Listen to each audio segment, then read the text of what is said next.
ఈరోజు green chicken చేస్తున్నాం. దానికోసం ముందుగా కడిగి పెట్టుకున్న చికెన్, అలాగే ఓ మిక్సీ జార్లో పుదీనాకు, పచ్చిమిర్చి, కొత్తిమీర,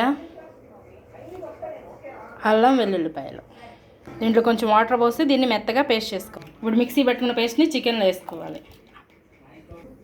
కొంచెం నిమ్మరసం, ఓ స్పూన్ కారం, సరిపడా ఉప్పు, కొంచెం పసుపు, కొంచెం ధనియా పౌడర్, ఇప్పుడు కొంచెం పెరుగు.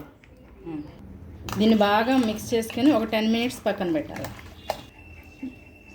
గ్రీన్ చికెన్కి గ్యాస్ ఆన్ చేసుకొని డిష్ పెట్టుకొని ఆయిల్ వేసుకున్నాం. అందులో ఇప్పుడు కట్ చేసిన ఆనియన్,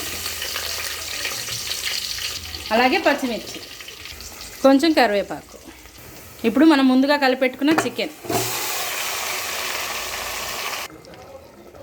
యాక్చువల్లీ దీంట్లో కారం అవసరం లేదు, మనం వేసుకున్న గ్రీన్ పేస్టే సరిపోతుంది. కానీ నాకు సరిపోలేదని ఒక స్పూన్ కారం యాడ్ చేశాను. ఇప్పుడు ఒక గ్లాస్ వాటర్ యాడ్ చేసుకుంటాం. ఫైనల్గా గ్రీన్ చికెన్ అయిపోయింది. కొంచెం కొత్తిమీర. ఓకే, లైక్ అండ్ సబ్స్క్రైబ్ అండి. గ్రీన్ చికెన్ చేసి ఎలా ఉందో టేస్ట్ చేసి చెప్పండి. సూపర్గా ఉంది ఫ్లేవర్. ఉప్పు కారం అన్నీ సరిపోయినాయా? బాగుంది. మంచిగా ట్రై చేయొచ్చు. సూపర్ ఉంది ఫ్లేవర్ అయితే. Thank you.